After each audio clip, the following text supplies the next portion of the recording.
Call this meeting to order. Please rise for the Pledge of Allegiance. I pledge allegiance to the flag of the United States of America and to the republic for which it stands, one nation, under God, indivisible, with liberty and justice for all. All right, thank you. Do we have any additions or changes to the agenda? No, sir. All right. Anybody have a motion to? Can I get a motion to approve the agenda? I'll move to approve the agenda. Thank you. All in favor? Opposed? All right, it carries. All right, we're moving on to item 4, limited public comments. If anyone would like to come up and speak, please keep it to 3 minutes. Do we have any comments? Okay. Moving on to number 5, construction codes and planning and zoning. Chris?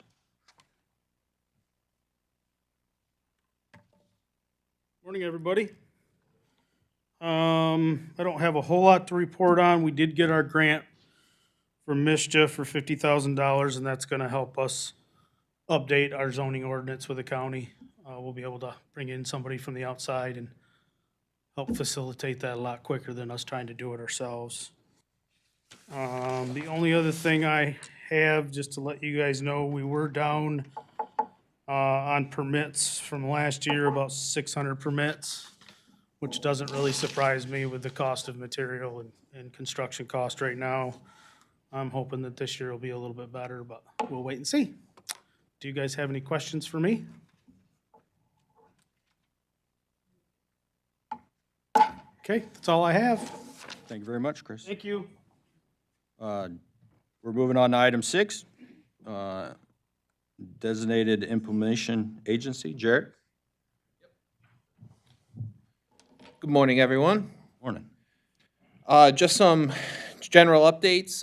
We're finalizing some of our yearly operations, including the licensing, reporting, and our alternative waste grants. As far as licensing is concerned, we do have a few haulers that are non-compliant. They haven't submitted their licensing yet, so the department will be requesting hearings in front of this committee on February 5th for non-compliance, and we have sent out certified letters of the hearing notice already. Solid waste ordinance reporting. We are expecting our reporting to be in next week. We have received a couple reports, but those were sent out December 10th. For our county projects, we sent out the RFPs. We got them approved by the board, and they're currently, contracts are already sent out to our vendors for the RFPs for household hazardous waste and electronics waste. For our events, and then for our year-round programs for battery recycling, we also have a contract out, and we're expecting those back as soon as possible for finalization with a board signature. Our local projects, the SWAG, Solid Waste Alternative Grants, we are submitting a resolution for approval for fiscal year 2024, 2025. SWAG grants, something different this year. We are trying to add Eaton Rapids, where we're going to be utilizing our recycling trailer, and hopefully we'll be without the infrastructure we need to implement some of the recycling programs we need to in Eaton Rapids. We're really hoping to see this trailer operate, not only recover materials, but bring those materials back to Sunfield where we can potentially sell them and increase our revenue with the increase in materials. And with the added of Eaton Rapids, we are covering almost all of the county with our recycling programs. So we're really happy about that. Our mobile recycling program with the Eagle Infrastructure Grant, we are as I said, operating in Eaton Rapids. We are there on the second Thursday of the month. We are still in Vermontville on the first Thursday of the month, receiving recyclable materials. And something that we're looking to do in the next couple months is Eaton Rapids is a larger community, and they need more frequent service than just once a month. So we are currently working with the city to look at moving to Mondays and have a weekly recycling hours on Mondays, and hopefully open up a second Thursday for Eaton Rapids Township or Windsor Township or some other community that needs our services in the county. So mobile recycling program is doing well with our hub and spoke development, which is really in line or in parallel with our material management plan. We are looking at generating more materials within county programs and looking at what it takes to manage and administer higher volumes of materials and what a county program would look like. And so Sunfield is currently acting as our hub, and we do have spokes, which are some of our other recycling centers, and we are still continuing to work with Calhoun County, accepting materials from them. And again, at Sunfield, we sort, bale, and sell the materials to help cover some of our costs. And the materials management plan, we finally got some movement from Eagle. The Materials Management Planning Committee will be meeting, it says next month, I apologize. This month, next week, on Tuesday, we'll be meeting. And during our committee meeting, we will be discussing the materials management plan, the county operations, voting on officers, and voting on bylaws. And we did receive a sample work plan from Eagle, so we're able to move forward on that. And then just last week, Eagle did release their grant information for the materials management plan.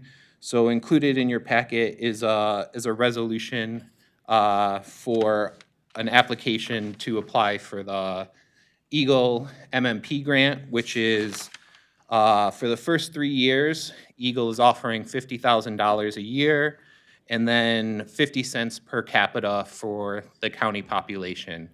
And so we're looking at a little less than $110,000 for the first 3 years that the state is offering to help plan the materials management plan.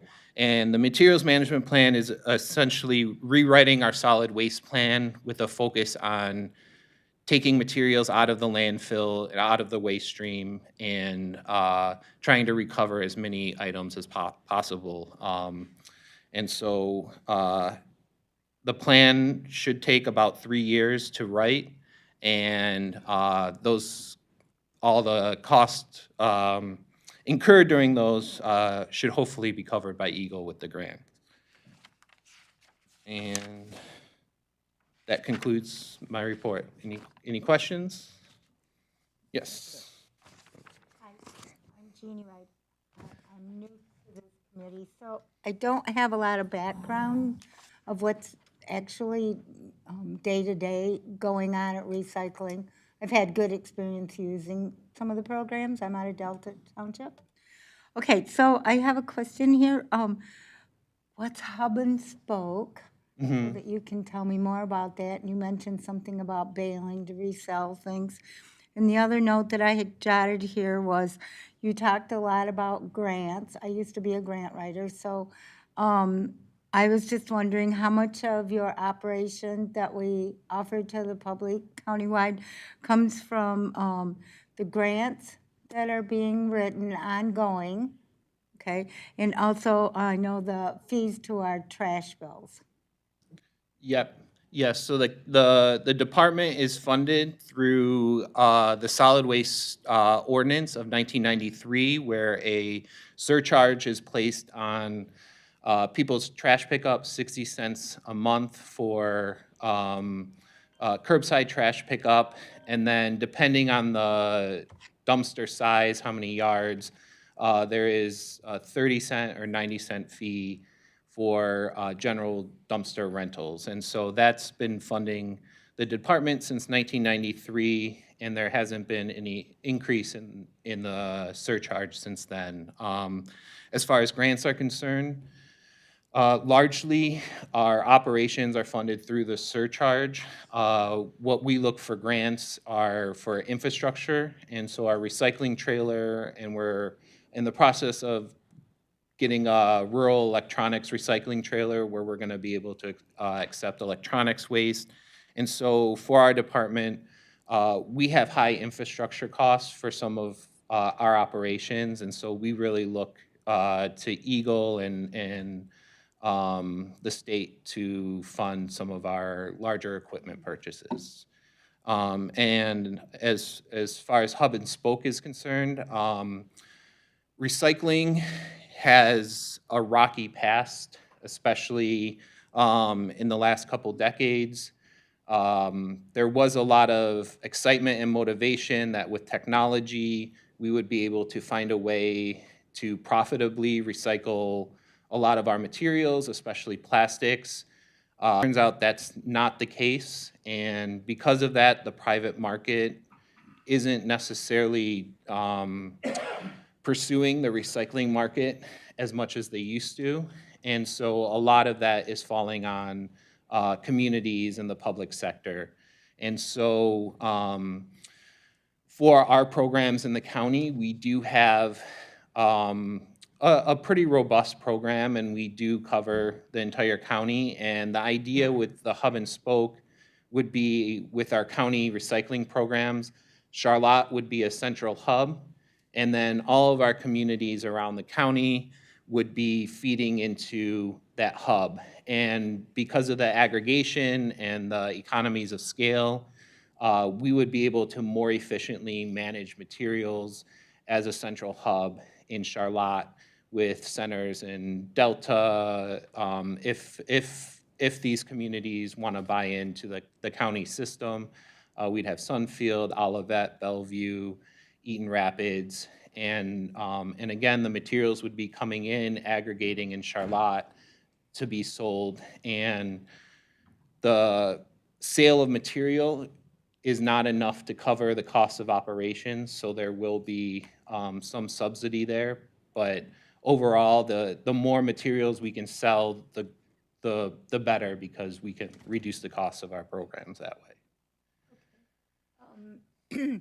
I know Marcus Kilpatrick over in Delta. He's the Parks Director, but he also does the Resource Recovery Center. And he was talking about the problem with the recycling materials not being, bought back and things like that. He told me like over a year ago. So that's good.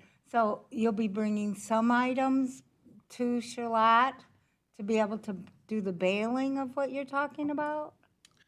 Correct. So currently, the only center that we have that is county run and operated is in Sunfield. And we have a nice big pole barn out there with some storage and some balers. And anything that is included in our county programs, we want to be able to guarantee to our communities that it is being recycled. And by bringing in the materials through county programs, taking them to Sunfield and sorting them, and we're at the behest of manufacturers. So the people who buy our materials, recyclable materials, are the ones who really set the standards. And so with our county programs, we do source separated, so we separate all the plastics, all of the metal, and paper and cardboard. And with that, we're able to bale each material separately and essentially guarantee to the purchasers or the manufacturers that this is the highest quality materials, it's pure, there's no contamination, and really build confidence in the industry, because what we hear in communities is a lot of people don't believe recycling is happening. So, And we can't speak for what happens elsewhere, but we can, for our county programs, speak to what happens to the materials. So again, we want to give the community the confidence that the efforts they go through to separate their materials and properly dispose of them is going to be guaranteed to be recycled. I was on Public Works and Planning when I was in office now 2 times. So the first time I was on that, so I heard about the recycling, and I have been using it right along, you know, even when I was out of office. So I just was trying to catch up here, and I appreciate your answers. Oh, thank you. And we work with Marcus. They receive a grant from us every year. So, yeah, we work with Delta. We were just dropping off. We have a string light collection program. Oh, yep, it was. So we're dropping off containers, so, yesterday. So are you still charging 25 cents a pound for recycling electronics? That's something that we are working on. Electronics and even batteries are expensive to recycle. And so we're always seeking funding in some way or another to help cover some of those costs. But if we can't necessarily cover those costs with grants and external funding, we do at our events do a suggested donation for electronics. So, but we don't require payment. It's a suggested donation. Okay, thank you for your time. Yep, thank you. Yes, Commissioner DeRosa. Thank you, Mr. Chair. Good morning, and thank you for your report. I want to bring you back to the licensing. Yes. How many carriers are late, and how late are they? There are 5 that are currently non-compliant, and they were due, December 31st, so about a week Oh, okay. late. Yeah, so we've Now- already sent out, All right, now, are these carriers able to operate when they're non-compliant? Yes, they're able to operate while they're non-compliant. There is, in the solid waste ordinance, a formal process that we would go through to revoke their licensing. Okay, so you're hoping to rattle them a little bit before this hearing comes up next month and get them compliant, or do you think they'll drag it out? We think, we have reason to believe most of them will be compliant. In the past, we have had issues with one of our haulers, and we expect those to continue. Okay, I just wondered what we had, if we could tell them they can't operate after a certain date. But you said there's a formal process, correct? Correct. All right, thank you. That's the hearing that he talked about for next month. So if they don't become compliant before next month, then that's the next step in the ordinances to come before this committee for a hearing. Any other questions from commissioners? All right, So you have 2 resolutions on the floor, the first being the Solid Waste Alternative Grant SWAG program that allocates funds for the different centers that are listed for them to operate. And that's money that's coming from our program fund. Move the resolution as written. moved by DeRosa. Supported by Commissioner Hanson. All, yes, You move those as, which one are you moving? The we SWAG. are, Okay, thanks. I'm opening up for discussion. Bravo, B. If there's no discussion, all in favor signify with aye. Aye. Opposed? All right, moving on to resolution number C. Yeah, the second one is to formalize the grant application for the allocation to work on the materials management program. And I think, Jared, you had said 50,000, but they had changed the amount to 60,000. And then the per capita, or 50 cents for each resident, which is a 54. So it's a total of 114,587.50. Okay. I would move that, grant, or that, resolution also. Moved by Commissioner DeRosa. Supported by Commissioner Wright. No. Open for discussion? All right, No discussion? All in favor, signify with aye. Aye. Opposed? All right, resolution carries. Thank you very much, Jared. Thank you. All right, moving on to number 7, Parks and Rec. Alex?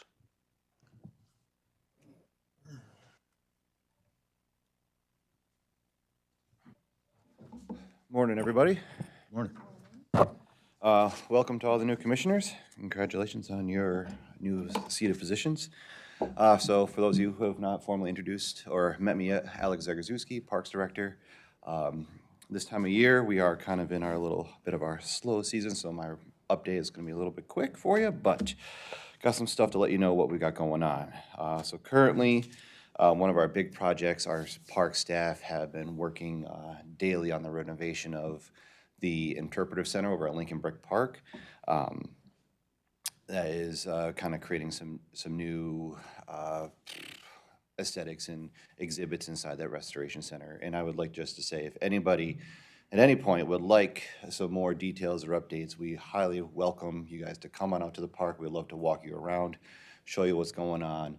And that goes for any park. If you guys would like to kind of hear what's going on and our ideas at any of the parks, just please don't hesitate to reach out to us. We would gladly meet you wherever you'd like to kind of give you guys a tour of what's going on and what our visions are for each of our locations. So, that being said, to go on, we've also this past week reestablished communications with the Capital City and Renegades Disc Golf Club. They had some involvement with the purchasing of some of our baskets and with the current expansion of the wastewater treatment facility at Fitzgerald Park. It is going to impact a couple of the holes, so we are in discussions of maybe redesigning a few of the holes, the outlook of the course, just to get their input since they've had such an impact, and also to get them more involved in our community, hosting tournaments, events, and stuff like that. So it was a great discussion. They're very happy that to meet our new staff and that we're ambitious and that we want them to return. So hopefully that proceeds and we can actually get something started and scheduled for the spring. We also met with the Rotary Club, the Grand Ledge Rotary Club yesterday about contributions that they can make to the park. So our staff is compiling a list of some projects that they could possibly take part in. They'll get back to us on their priority. And right now we have a tentative date of April 16th being a scheduled project. What the project will be is to be determined, but we're working with them and then possible collaborations with Charlotte Rotary Club and other ones for other projects beyond Fitzgerald Park. For example, one of the ideas we tossed around was building our kayak rental storage unit that we want to build for out at Crandall Park. So they said that could be something that they would like to take part in and constructing for us and helping us with that. So it's just reestablishing some communications with them and getting some projects in the books for 2025. And we also are, well, end of December, our Deputy Director, Ethan, and I went to the Grand Ledge Parks and Rec Commission meeting, kind of gave them an update of what's going on, and some of their whole commission's brand new as well. We're actually meeting with a member or two today to walk around Fitzgerald Park and kind of give them an update of what's going on, especially with the talks with our renewal of the lease. So we're working on just kind of keeping our communication with all the communities open and letting people know what we got going on. So for future events, we've got the Nature Center demo still on our list at Fitzgerald Park. Again, last month I reported that we had our hazardous materials surveyed. We should be getting a report back this month on that. We're going to do the boardwalk demo at Keeney Park, and again, for commissioners that are new, the main reason for this is to minimize the vandalism and the trespassing that has been occurring at that park. We had an incident several months ago where someone accessed the boardwalk to go back to the old concrete facility that is not on our property, and somebody did get injured. So just knowing that they're using our park facility to get back there, we're trying to minimize that type of activity that's happening at that park. For future programs going on for the next couple months, Adapting to Darkness is happening this weekend. Campfire Night will be in February. If you'd like to elaborate more on those items, Ethan and Claire are here. They can give you some more explanations. And then we are continuing our trail in natural resource management. This month, we will be getting the harvest estimate from the Natural Capital Forestry on our parks. They are about done surveying all the 4 major parks and our plans to revitalize our forest and create like a more developed ecosystem in all of our parks. And we will also be participating with Delta Township's Winterfest at the end of February that they're hosting at Mount Hope Park. Just being there as a participant and vendor to help advertise our winter programming. And our thought is to help highlight some of the things that we're able to offer. For example, we'll bring some of our snowshoes and cross-country skis for people to try out at their park, just so they know that this is available. You can come out to Eaton County, rent out our skis for the day, weekend. We do have that program, so just trying to spread the word of what we got to offer, so. In a strategic plan update, we have received the final concept plans from Williams & Works.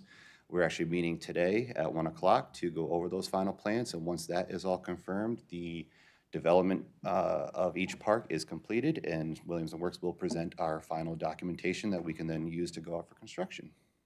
So that is everything I have in a nutshell. Does anybody have any questions for us? I would like to just note that in his report, Alex indicated the interpretive center renovation is still ongoing, as well as there's a stair project at Fitzgerald Park. Both of those projects, just so you're aware, were not completed in the budget for 9/30/2024. So there are funds that have to roll over into the next budget. They've all been approved, but we will be bringing a budget amendment to Ways and Means and the board, just so you know, so the completion of those projects can occur this year. Commissioner DeRosa? Thank you, Mr. Chair. Good morning, Alex. Morning. A couple questions for you. The Keeney Boardwalk, we're going to take that out in total, correct? Yes, that is the plan. Okay. There won't be any boardwalk at all to access? No. Okay. What are we going to do with that western parking lot and entrance? Are we going to close that off for the time being? So it is. It really leads to nowhere. Yeah, it is closed off. Kind of our thought is, I mean, if you go out there right now, there's no water. There's not even a waterfront because of how much it drains during the winter season and the dry seasons. So our thought is to possibly keep that as a dock, possibly for, I don't know, some fishing in the morning or at some points when the water's high enough. But yeah, the point would, right now, that parking lot will remain closed off just because of the lewd activity that's happened out there historically, until we can repurpose that dock area. Okay. And the, at Fitzgerald Park, the nature center that we're tearing down, which includes restroom, how quickly are we planning on putting that back up, and how are we going to make that ADA compliant? So that is a part of the talks with the city of Grand Ledge of how to get a trail system, because part of the discussion with the wastewater is to potential eliminate public access down the driveway because of how skinny it is. With our goal will be able to make it ADA accessible just for the amount of, with the amount of hikers and fishermen that go down there for that area. But part of our design plan is to kind of revitalize the docking area around the dam. So again, it's going to be possibly a switchback trail system that kind of goes to the left side of our current sledding hill that can lead down to that area for anybody like to access it. And with our future plans of creating, putting a bridge that connects Fitzgerald to Lincoln Brick Park, yes, our goal is to get a restroom facility down there. The city is aware that's our goal, so they want to keep the plumbing intact for that region. And as for when we can get that up there, our goal is as soon as possible. First step is for us to see how long it'll take to get the demolition completed, then go out for bid and just see when a construction company would be able to work on the project and when we have the funds to allocate for that. But our goal would be as soon as possible because we need our restroom facility down at that area. Mm-hmm. I understand wanting to keep that in the same location. I'm just wondering, because the city wants to put in bathrooms by the new ball diamonds, and there'd be a lot of trail work to make that ADA compliant where it currently sets. Would it be possible and feasible that we move that to the south a little bit, still on that same side of the park, but closer to the diamonds, to solve two problems at the same time? It's potential. I mean, that's something if we want to discuss further, we can definitely schedule a meeting to kind of go over our plans and our thoughts. Right now, the design concept is for us to have a welcome center with a couple of restrooms on the end of the park to accommodate the pickleball courts that we will be installing.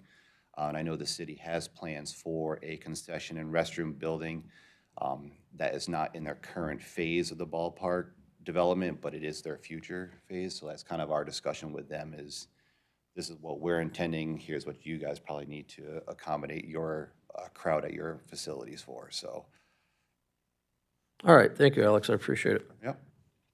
We have any other discussion, any questions? Oh, yes, Commissioner Purwhite. Okay, so Commissioner Drosha got into some of my question that I have about, so we're still gonna, with upgrades to the sewer treatment plant, we're still gonna have the flooding hill, correct? That is the plan currently. Okay, so let me go to the next thing. I'm one of those people who will grab a book and I go down to the park, but I don't go to the dam. I go to the other side where it's got the fishing area and stuff down there. Okay. And there's a picnic table. How am I gonna get to that picnic table? Are you talking on the island, the little island area? Yeah, there's a bridge. You walk across the wooden bridge. You go onto the grass. You have the people fishing along there, and then you have a picnic table. Yep. So if I'm thinking of the same place you are, there is a trail that leads from the parking lot down to the island. Oh, yeah, it's pretty still. Oh, what do you're not talking about the parking lot that I park in, right, by the dam? I'm guessing not. Okay. We're not in the same area.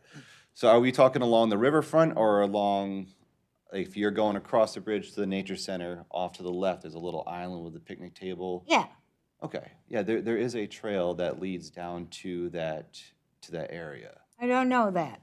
I know Okay. how to drive down there. I've been driving down there since I was 17. Yeah, there's a trail that leads right from that parking lot, right, you don't go across the bridge first, but over to the left, kind of in the middle of the parking lot, there's a trail that leads right down there to the little picnic area. So people will be able to still go down there and fish and, Yes, and part of the strategic plan is to revitalize the trail system to kind of go around that little loop of the picnic area to also highlight the coal vein that's there. Yeah. To view that, since we have a lot of universities that come out anyways.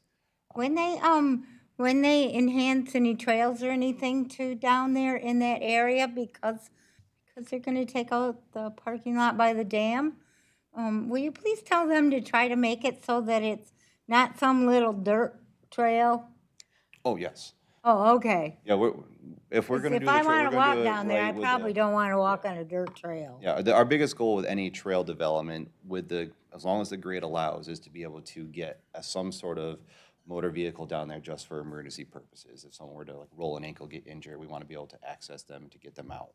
So, yeah, the trails will be developed in a correct way that's the proper width, slopage and all that, so we can Oh, okay. get So people in people and out, like and me. it's easier to access. In October, it was really nice, and so my family, like a big family, met at Sophie's, had breakfast, and then we went to Fitzgerald. Then we went to Oak Park, which is a Grand Ledge Park, but that's on the ledges. And then we went out to Lincoln Brook, because several of them hadn't been around what I knew was there. Okay. And so, and it was both sides of the family, so some of them didn't have a clue. They grew up in in Delta. Yeah. So I'm just like, right, when you redo it, because I really have been concerned about the way they want to expand the sewage treatment plant. And I know that they have to do that because they continue to build, and so they have to upgrade, and they have new policies by the feds and stuff. But it's so pretty down there. Yeah, and that's something we've had several meetings with them just to understand what they need to do to meet those regulations and how we can minimize the impact of the park based on, like I said, us repurposing the disc golf course so that way it's not right on the edge of their property where discs are flying into a place that people can't get. So yeah, we've been working with the city just to understand what their plans are going to be and how will it impact our park and what changes we need to make to minimize the impacts that the public have in the park. So Alex, let me ask you the next thing, because I haven't been on this committee, but I know about our parks millage, of course. And so we gave the city of Grand Ledge money in a grant last year for the ballpark, right? Correct. So they had purchased that additional property. So we don't have any maintenance to do on that property. We just keep having people drive into the park and then we're responsible for that, correct? Correct. So our property for the front of the park where the ball diamond is, that parcel of land is the city of Grand Ledges. That is not part of our lease agreement. So we have the main drive, but then anything to the west of it where the parking lot is, that is all under the maintenance and care of the city, not the county. Okay, thank you. Welcome. All right, thank you very much, Alex. Thank you. Could Ethan and Clara just stand up for the new members that maybe haven't met? So that's Ethan and Clara, they work for Alex at the parks. And then working with Jared in resource recovery is Debbie. Could you just stand up real quick, Debbie? I'm sorry, we should have thought of that sooner. I apologize.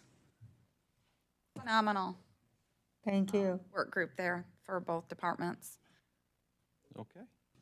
Moving on to number 8, the meeting schedule. Yes, this is the agency reporting meeting schedule, and when Claudine and I were talking last year, a lot of agencies receive funding that were not reporting to this committee and other committees. So we had talked to Chairman Mott about adding those agencies. So the committee, or the agencies will report based on this schedule. Claudine has reached out and talked to them. So the Road Commission is scheduled for February 5th.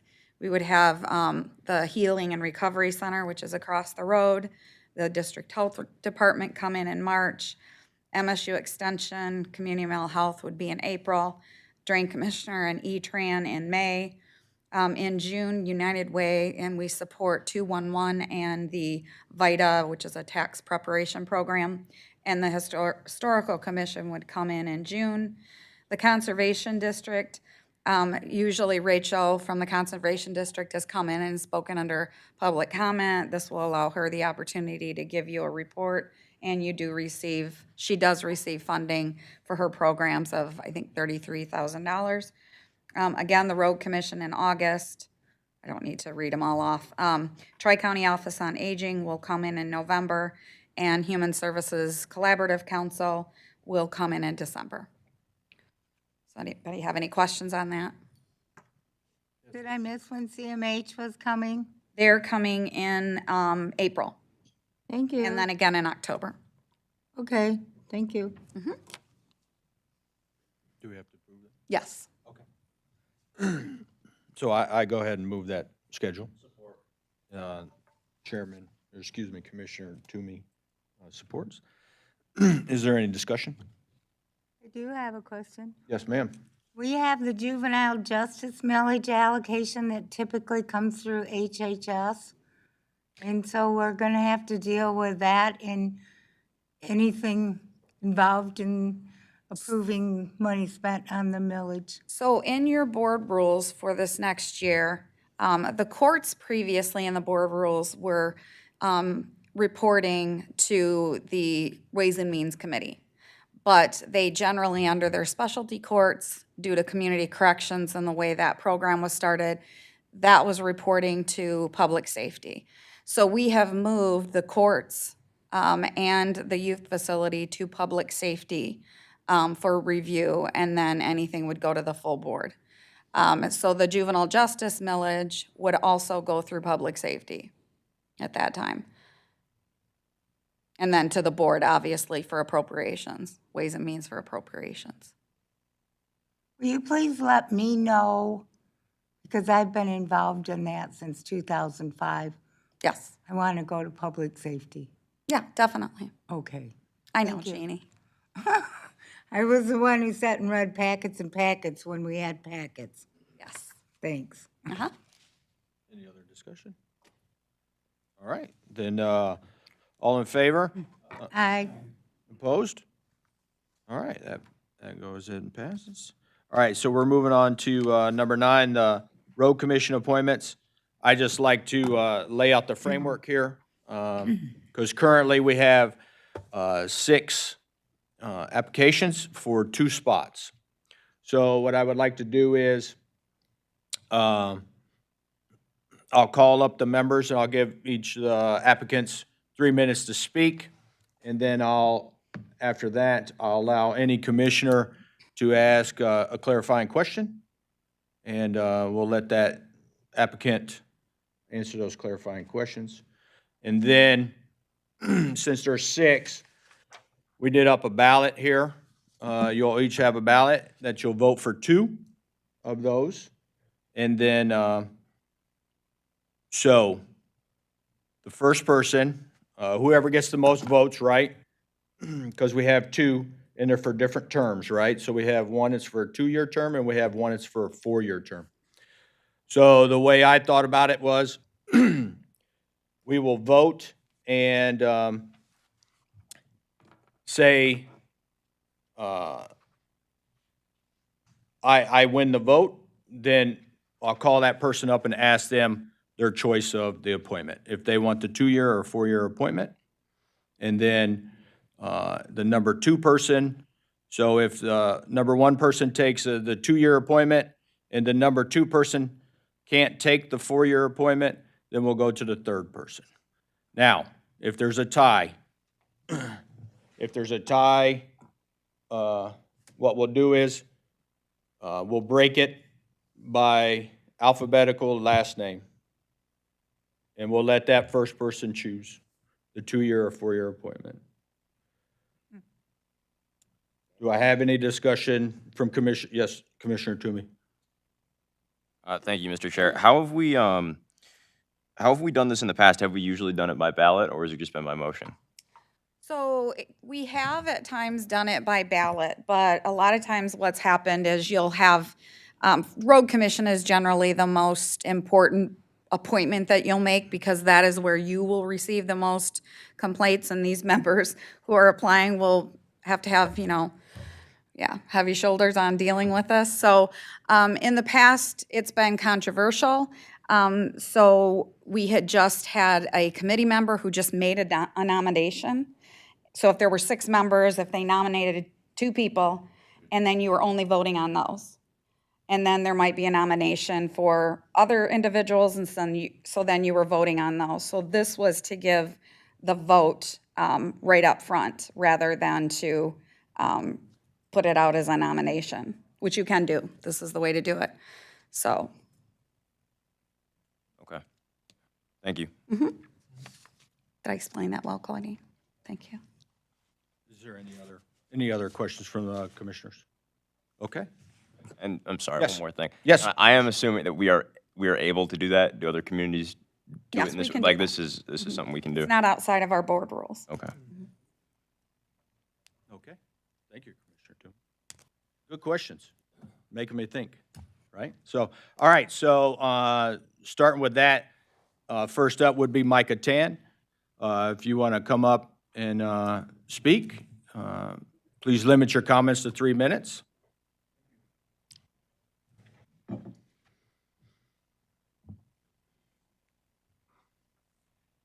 Good morning, Commissioners. Good morning, Internet audience and all listening agencies. My name is Mike Catan. I believe in community engagement, accountability, transparency. I'm good with people, processes, and budgets. I am the former Drain Commissioner of the county. I've had a lot of prior experience with working together with the Road Commission. I'm extremely thrilled that Matt is the director there now. And I've got past experience with stormwater construction site management. I'm a 3rd-generation Eaton County resident. I enjoy working with a variety of municipalities. As you know, in the county, you have large ones, small ones. They all have unique relationships. And I would like to work on doing whatever's possible to improve relationships with these municipalities where the office of the Road Commission can be looked at favorably as a community partner addressing the needs and concerns of these municipalities.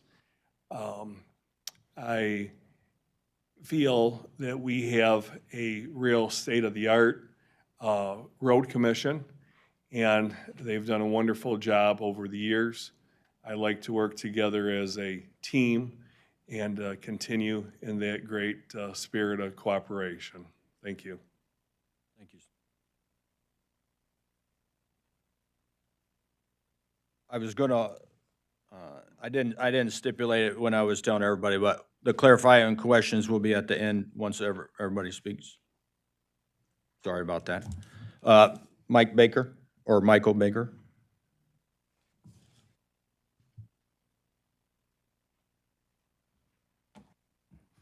Good morning, Commissioners. I'm Mike Baker, former assessor for the city of Eaton Rapids. I've been involved mainly on the city level, working on the Planning Commission, the Zoning Board of Appeals, the, excuse me, the Tax Advisory Board at the county level as well.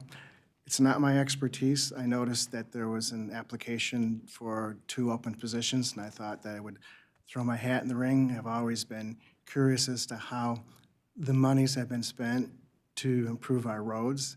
I understand that we have many budgetary issues, and I would like to be involved, if possible, to try to find ways to use monies better to try to keep our roads in good shape. Thank you. Thank you. James Green.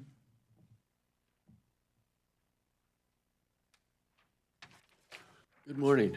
My name is James Green. I usually answer to Jim, among other things. I get called. My wife Susan Anderson and I live on Hartel Road in Oneida Charter Township. And I believe I can make a good contribution to the Road Commission.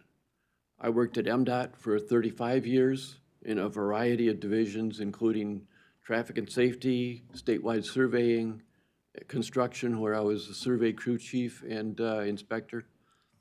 I was nominated for a Director's Award for my work in the design division in 1996, I believe it was. And then in 1997, I was promoted to supervisor of the right-of-way plans in the real estate division.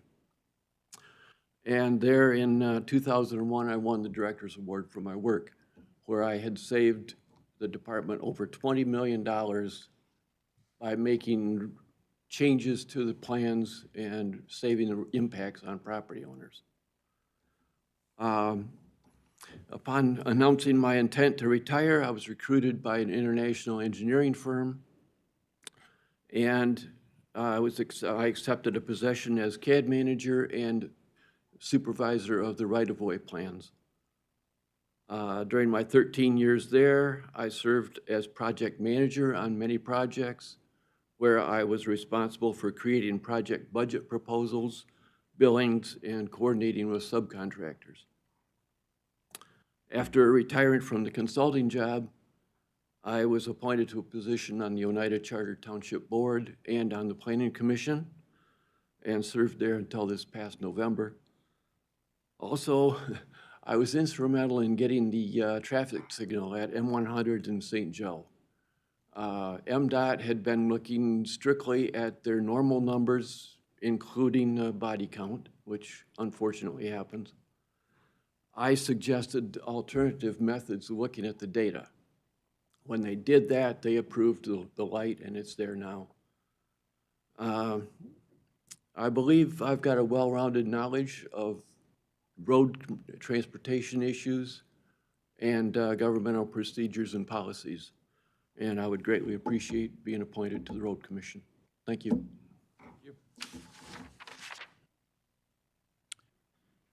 Ron Kendall.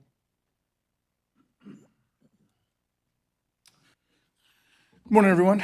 My name is Ron Kendall. I spent the last decade or so working in the Michigan legislature as a staffer. The bulk of that time spent in the Senate Transportation Committee, working for the as the chief of staff for the committee chairman. So we worked on issues from federal aid swap, obviously funding issues in the most part, dealing with aggregates, really the high-level stuff that happens that comes down to the county level. Understanding the intricacies between the Michigan Transportation Fund, Comprehensive Transportation Fund, as well as all the, realities that come between your federal aid dollars and MTF dollars and how those are appropriated and what uses they can be put into. Taking that 4 years of experience, I went on to work for the County Road Association of Michigan as their legislative specialist. So I've been working as close as it comes to road issues at the legislative level for the last 18 months. I've forgotten more about road funding and the mechanisms that go into all the bureaucracy that is how road mechanisms work. Look forward to learning more about the actual construction application part of it, being that I've only done internships in college as far as actually fixing roads, but I have put on a hard hat and gone out to a road before. But really looking for an opportunity to take my, almost decade-plus experience working on road funding and the mechanisms around roads and putting that to good use in the community that my family and I call home. Thank you. Noel Rogers. I don't see Noel. Andy Schaefer. Thank you for the opportunity to come. I'm Andy Shaver. I'm a fifth-generation resident in Chester Township. I love Eaton County. I chose to raise my family here and have no second thoughts about that. Moved back here from college in 2004. Been a pastor in the community here for right about 20 years. And I've also owned a construction company. But before that, I worked for the Road Commission in the engineering department. I have vast knowledge and experience in building and maintaining roads. I'm also a Road Commission kid because my dad worked there. He's retired. He worked there for nearly 45 years. So I have a lot of relationships and in-depth knowledge of what goes on in the county. I was recently a candidate for state representative, so I knocked on almost 18,000 doors and talked to thousands of people about their concerns here in Eaton County, because I'm very passionate about making Eaton County a better place for every single person that lives here. And when I saw the opportunity come up for these vacant road commission seats, I saw an opportunity for me to be able to use my skills. Not only do I have experience with the Road Commission, I have experience in construction and also understanding what's happening in Lansing that affects us here. And so I'd like to put that experience together as well as with the connections that I have across the county to take something that's already operating at a good level and take it to a new level. I also understand the complaints that come. I heard from some people that spoke to me about the complaints that I would receive.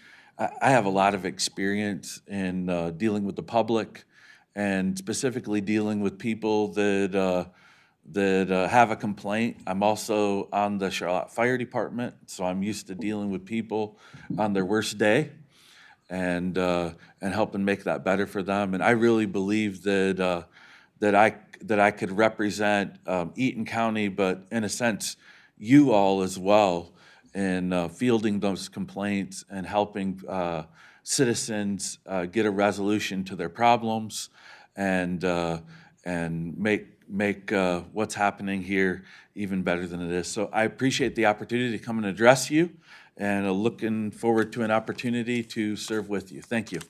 Thank you. At this time, is there any commissioner that would like clarifying questions? Yes, Commissioner Toomey. I don't really have a question. I just want to reinforce something that Connie said earlier, and that this is a very important appointment. I'm sure for any new commissioners on the board as well. I get more calls single-handedly about road commission issues than anything else. And it is a really important job. It's not a political job. And there is also something to keep in mind. There's really not an accountability or an enforcement mechanism to this board, right? So when we make those appointments, that's pretty much it. We provide funding to the road commission, but I'm sorry, that's, Don't provide, yeah. yes, I'm sorry. We do not provide funding to the road commission. I slipped up there. So there's really no enforcement mechanism beyond the appointment. So that's just something to keep in mind as we go to votes here. And these are very important positions that while we don't, interact directly with these issues, you're going to get a lot of calls about people that do have issues or questions and so forth. So just something to keep in mind. Thank you. Does any other commissioner have a? Okay. So at this time, Connie and Claudine will give the commissioners their ballot.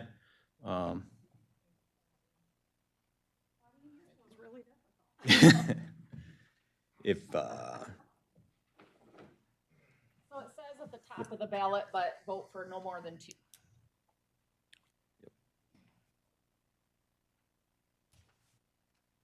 so, you taking them, Claudine? I mean, excuse me, Claudine or Connie? or Kind you? of can get that side and I can get this side when they're done. Okay.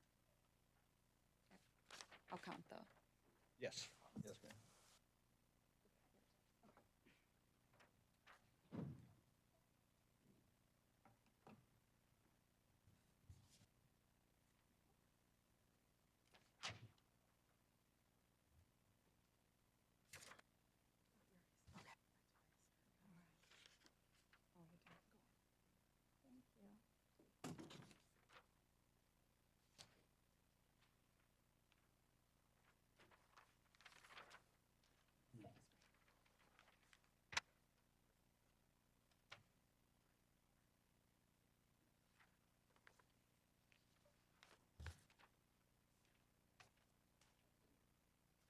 You do on your own. Yeah, let's just do it. Be sure.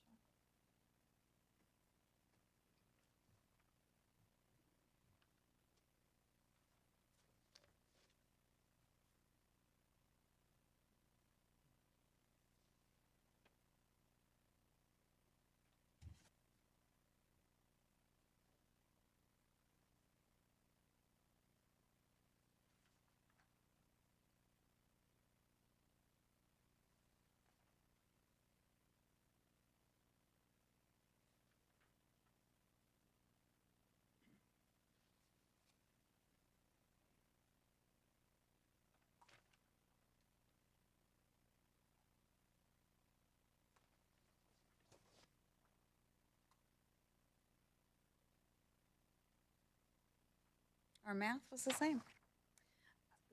So the results are, Michael Atayan received 2 votes, Michael Baker received 1, James Green 3, Ron Kendall 3, Noel Rogers none, Andy Shaver 3. So you have a tie on. Okay. So what we'll have to do, since we have a 3-way tie, so what we'll have to do is only vote for those 3.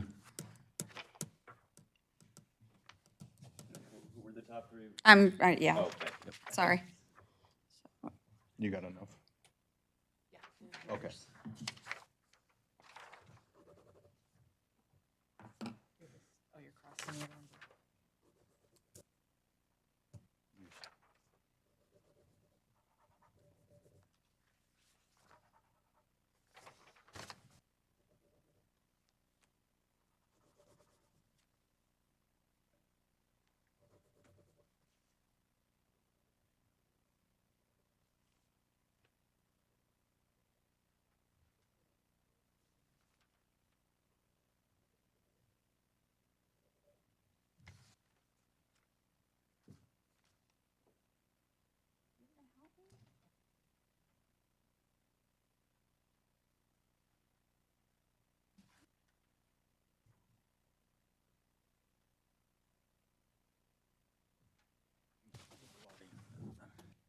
Oh, sorry, here you go. Okay. So you are voting on James Green, Ron Kendall, Andy Shaver. Yes.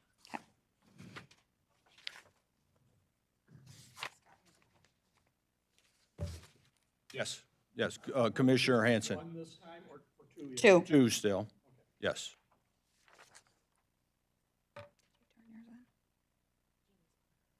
Oh, put it on. Okay.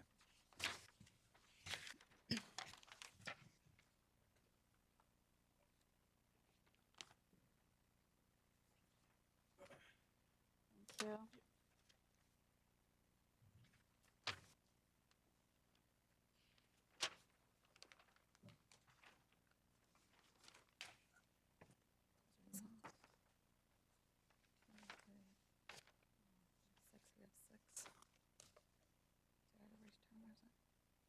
Are we still missing one?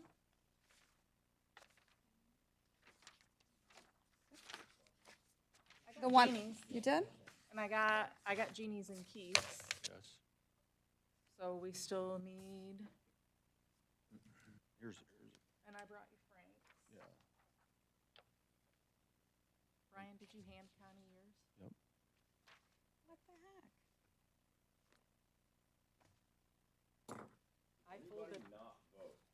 I folded all the old ones together so that we wouldn't get confused.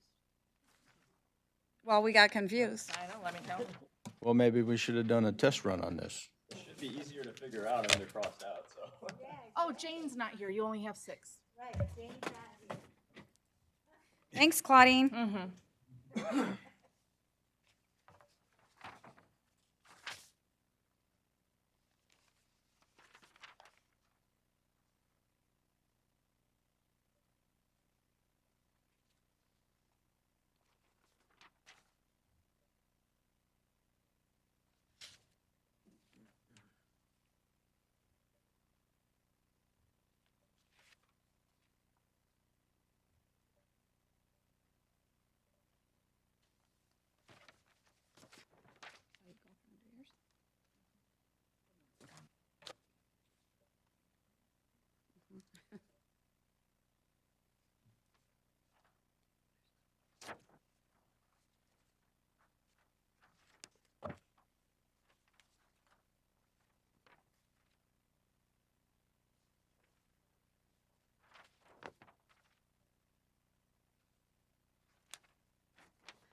No.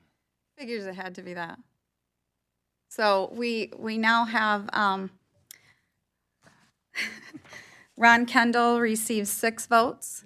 And we were tied with James Green at 3 and Andy Shaver at 3. So now we need to vote.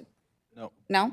No. Oh, you already made that I already determination. laid out the rules at Okay. at the beginning, right? So, Sorry. you said Ron Kendall received the most votes? Yes. Okay, so Ron, would you take the 2-year term or the 4-year term, sir? Okay. And then you said, Mr. Green and Mr. Shaver, right? Both received 3. Yes. So, Mr. Green, are you able to serve the 4-year term? I certainly hope so. All right. So then we have, per the rules I laid out prior to the starting of the vote, we have Ron Kendall taking the 2-year term and James Green taking the 4-year term. Because you were going in alphabetical. Yes, Okay. but per the rules laid out At the previously. beginning, yes. Thank you. So you still need a motion to send that recommendation Yes. to the board. Yes. So I move to, say again? You can. Okay. We just It's usually, Okay. it doesn't happen, but you can do that. No, I stand corrected. I'll let, I've never seen it done that way. Yeah, there's some committees that do it. Okay. so we need a motion. I make a motion to send Ron Kendall and Jim Green as members to the road commission. Thank you. Commissioner Prowright made the motion. Do I have a second? Commissioner Holmes, seconded. All in favor? Aye. Opposed? All right. Thank you. All right, now, moving on to item 10, limited public comments. Please Please keep your comments to 3 minutes. Hello, sir. Good morning. I wanted to take just a minute to introduce myself to the new commissioners as well as the new members of this committee. My name is Chad Powers. I'm the Facilities Director here at Eaton County. Generally, I report to the Ways and Means Committee on Fridays. I do have some overlap into this committee and sometimes others. So that being, I oversee the maintenance and facilities of the Parks Department. So you'll hear more from me as we move into the project development and park development of the parks that Alex mentioned earlier, and as we implement the strategic plan. So I just want to take a minute to introduce myself. I also report on the environmental health of our reclaimed landfill in Benton Township. So biannually, you'll see me to report on that. So that's all I had. Thank you. Thank you very much, sir. Any other comment? Okay, seeing none, we move on to adjourn. You don't need a motion. Oh, I don't need a motion for that one. All right. Well, thank you.